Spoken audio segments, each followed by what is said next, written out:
Hey folks, Matt from artoftheimage.com. 5D Mark IV just been announced. Everybody's raving about it, but that's probably incorrect to say. Not everybody is raving about it. There are some people that are feeling let down and having some concerns with some of the choices on the 5D Mark IV that Canon has made as far as what they're offering. So looking at it and looking as someone who's been considering buying into the 5D4 when it was announced, I was waiting to see what the actual specs would be. We've had all the rumored specs.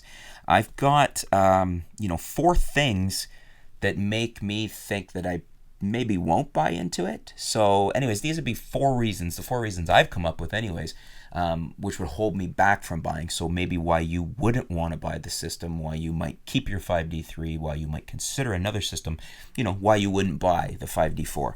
First and foremost for me, I'd be excited. One of the reasons to buy it, one of the biggest reasons, is the 4K video.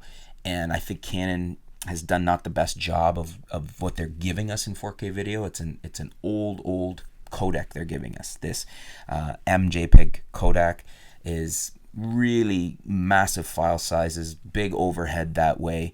There are workarounds. You can transcode, but why did they do that? Why put such antiquated technology into their flagship offering? I mean, arguably, I've said before, I'll say it again, the 5D series is more of a flagship to Canon than the 1D series is. I think it sells a lot more bodies and a lot more people use it. And it's arguably been their biggest cinema video camera. And some people are saying that this is Canon showing us they're really not serious about video when they're saying they are, but then what they're doing is exactly opposite. You know what I mean? They say what you say doesn't matter if your actions are betraying it, right? So this is not good. You're gonna need big cards to shoot 4K on this camera, and then you've got this antiquated, this old codec. So not good.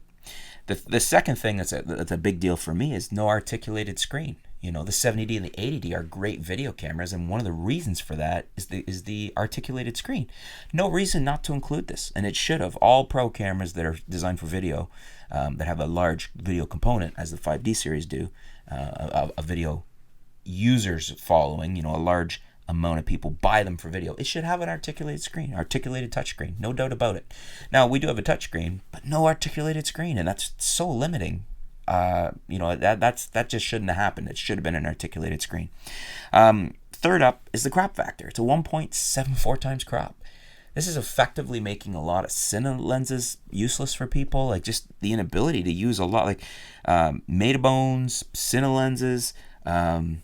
Like you're really getting a worse crop factor here than my 70D, which is 1.6. Now you're at a 1.74 with what is supposed to be a full frame camera. That's disappointing. That's really not a good thing. I'm not happy about that myself, and I know I've seen a lot of people online aren't happy about it too. And then the fourth thing, no EVF. I was actually really hoping Canon would be really progressive here and leapfrog Nikon and give us an EVF on this thing, because it's the way of the future. I mean, EVFs have come to the point where optical viewfinders are kind of antiquated now. Like an EVF gives you the ability to see the shot as it's going to be, your exposure right there. And they're so well done now with such high resolution and so fast frame rates that there's really no reason for an optical viewfinder anymore. And if they felt they had to, they could have given us a hybrid, an OVF EVF, right? So those are my four reasons why I think I may not be buying into the 5D Mark IV. But what do you guys think? Do you agree with my four reasons here? Is there something else that's really disappointing you that I haven't included? Leave it in the comments below. Let us know. Is one of these you think I'm out of line and isn't a big deal? Let us know that too. Let's leave it in the comments below. Let us know what you think. Do you agree? Do you disagree? Is there something else I've left out? And let's talk about it. Let's talk about the 5D4 and see what you guys think. Thanks for tuning in, folks. Stay tuned. We'll be back soon here at artoftheimage.com.